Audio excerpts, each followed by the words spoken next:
Your various shape tools are located right here or by pressing U. So you can do things such as create rectangles, you can create rounded squares, you can create ellipse tools, and the options for all of these remain the same.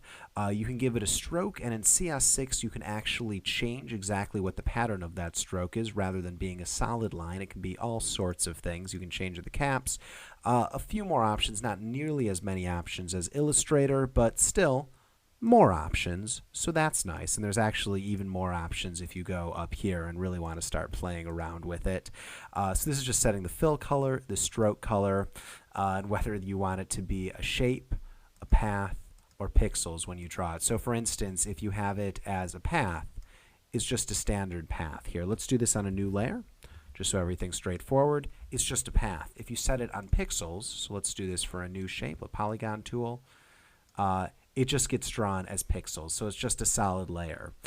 So for instance, with this, because it's a shape, we can actually move the points around. It's by far the most versatile, if the most complicated, I suppose, of the three options. So let's set up a new layer.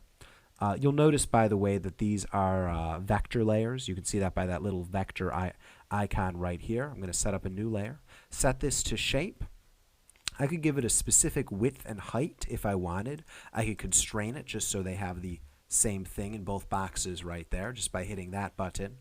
And I'm just going to draw this right here. And I can draw multiple shapes on a single layer like this and go about here. Let's select multiple ones of them. I could go about, here we go. Let's select all of these. I could go about aligning them here. I could go about changing the stacking order.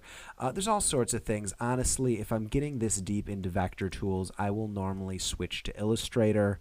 I would be very surprised if many people are doing advanced vector work inside of Photoshop.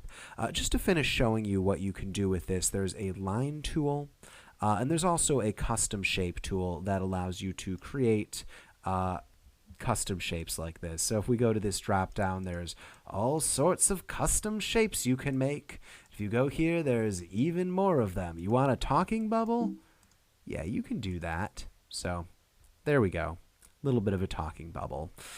So those are how to add shapes right there. For the full 4-hour Photoshop crash course, click on the link below. And to get more of the tools, just click on this link inside the video itself. Thanks for joining me.